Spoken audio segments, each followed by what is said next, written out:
Close your eyes for a moment. Now, tell me, where is yesterday? Can you touch it? Can you hold it in your hand? Can you walk into tomorrow like you walk into a room? You cannot. And yet you feel time. You feel it passing. You feel it slipping through your fingers. You feel it pressing on your shoulders when you are late. You feel it healing a wound. You feel it stealing the people you love. But here is the question that has kept scientists and philosophers awake for centuries. What if time is not real? What if the past, the present, and the future all exist at the same time? What if nothing has ever truly passed? What if this very moment is eternal? Stay with me, because by the end of this story, you will never look at a clock the same way again.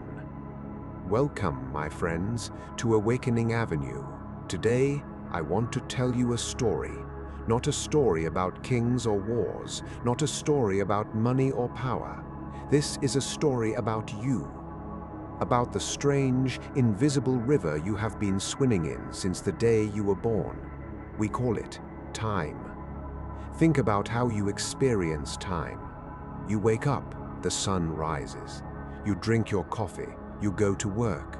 The sun sets, you sleep. And then you do it all again. Days become weeks, weeks become years, and one morning you look in the mirror and think, where did it all go? We speak about time as if it is a thing. We say time flies. We say time heals. We say we spend time, save time, waste time. We treat it like money, like water, like a resource that is running out. But what is it really? For most of human history, the answer seems simple. Time is the ticking of a clock. Time is the sun moving across the sky. Time is the seasons changing. Time is obvious. Time is real. And for over 200 years, the greatest mind in science agreed. His name was Isaac Newton. In the year 1687, Isaac Newton published a book. It was called Principia Mathematica, and in it he described the universe like a giant machine, a perfect ticking clock. Newton said, imagine time as a straight line. It stretches from the past, through the present, into the future, and it flows at exactly the same speed, for everyone, everywhere, always. 1 second for you is 1 second for me. 1 second on Earth is 1 second for me. 1 second on Earth is 1 second on the moon. 1 second for a king is 1 second for a beggar. This idea is called absolute time, and it makes perfect sense. It matches everything we feel. It matches everything we see. And for 200 years, nobody questioned it, until a young man working in a patent office in Switzerland decided to think a little differently. His name was Albert Einstein, and what he discovered broke time into pieces.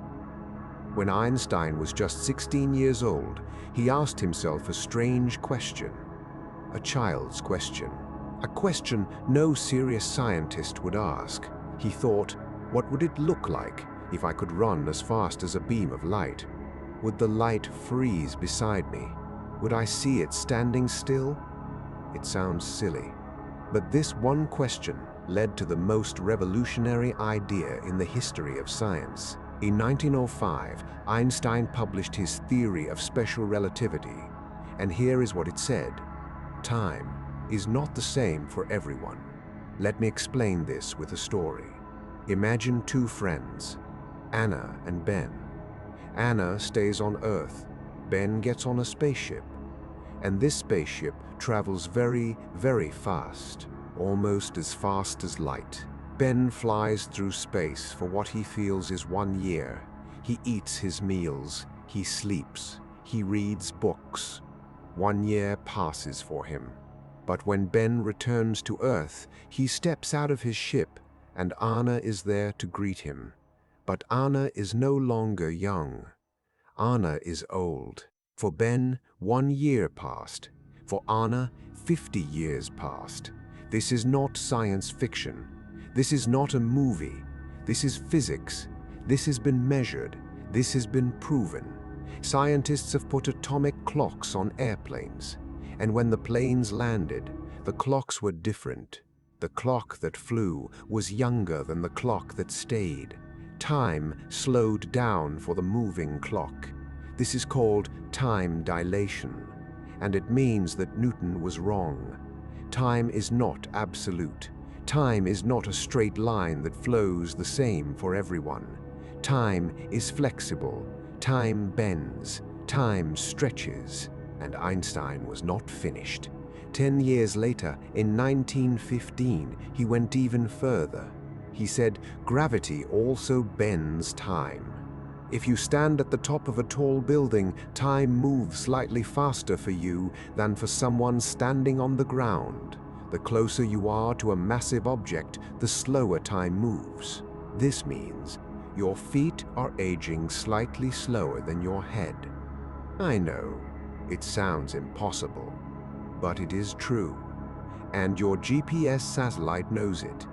If engineers did not correct for time dilation, your phone's map would be wrong by 10 kilometers every single day.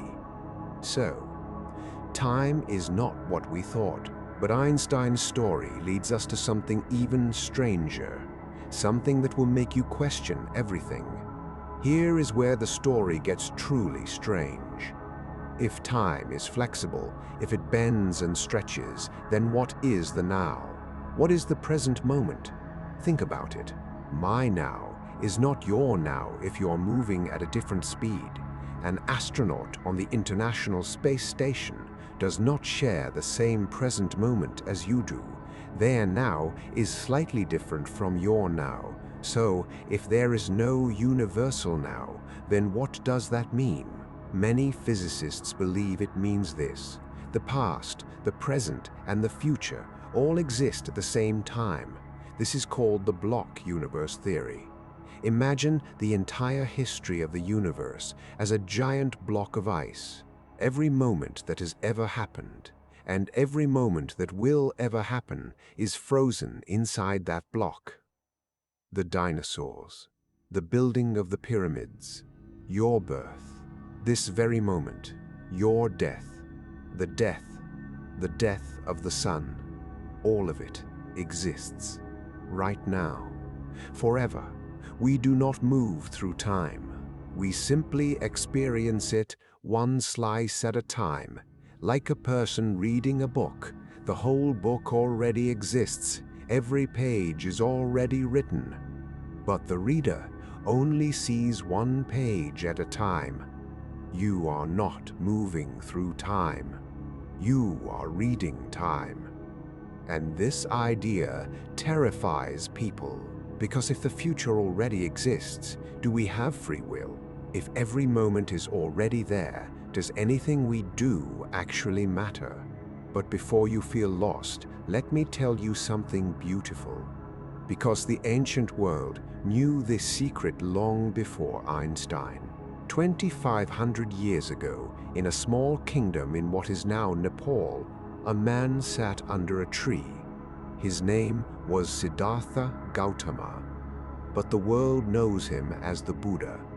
And the Buddha said something remarkable. He said, "The past is gone. The future has not yet come. There is only one moment in which life truly exists, and that moment is now." Think about that. 25 centuries before Einstein, before physics, before mathematics could prove it, a man sitting in silence arrived at the same truth. The past is a memory. It is a story your brain tells you. You cannot touch it. You cannot change it. It exists only as a pattern of neurons firing in your head right now. The future is an imagination. It is a dream, a fear, a hope. It has not happened. It may never happen. It may never happen exactly as you imagine. It exists only as a thought in this moment. And the present is the only thing that is real. And yet, the present has no duration. The now has no length. The moment you try to grab it, it is already gone. The Stoic philosophers of ancient Rome knew this too. Marcus Aurelius, the emperor of Rome, wrote in his private journal, "Confine yourself to the present." Each of us lives only in this moment, a tiny sliver of time. The rest is either already lived or uncertain. The physics says time might be an illusion. The philosophy says only this moment is real. And the spiritual traditions say, wake up. Stop living in the ghost of yesterday. Stop living in the fantasy of tomorrow. Be here. And perhaps that is what awakening truly means. So, my friends, what do we do with this story? If time is not what we thought, if the past and future are, in some sense, illusions, how should we live? I will tell you what I believe. First, stop rushing. We rush because we believe time is running out. We rush because we believe there is never enough. But if this moment is all there ever is, then there is no running out. There is only this, and this moment is complete. It is whole. It needs nothing from the next moment to be enough. Second, forgive the past. The past does not exist. It is a story, a collection of memories that your brain replays. You cannot go back. You cannot fix it. You cannot undo it. And the person you were 5 years ago is not you. That person is gone. Like a character in a book you have already read, you are not them anymore. Let them go. Third, do not fear the future. The future has not happened. It is a cloud of possibilities. And worry is simply suffering twice. You suffer once in your imagination, and then perhaps again in reality. But most of the things you worry about never come. And fourth, pay attention. This is the most important one. Pay attention to this moment. The taste of your tea, the sound of the wind, the feeling of your feet on the ground, the face of the person sitting across from you. These things are not small. These things are everything, because this moment is the only place where life actually happens. Einstein showed us that time is strange, that it bends, that it is not what we feel.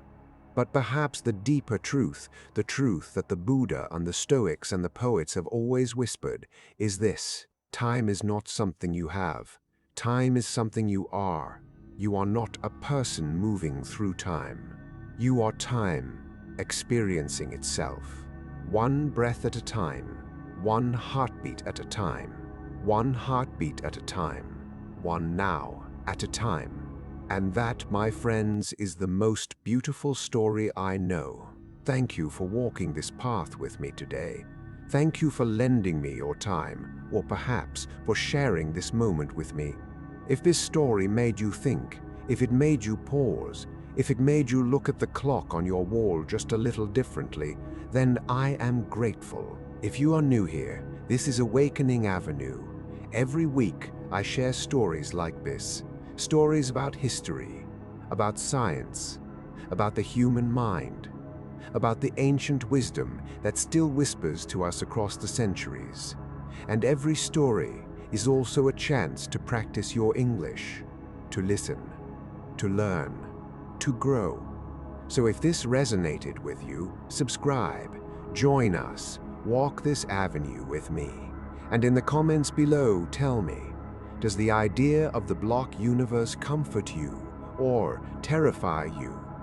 I would love to hear your thoughts.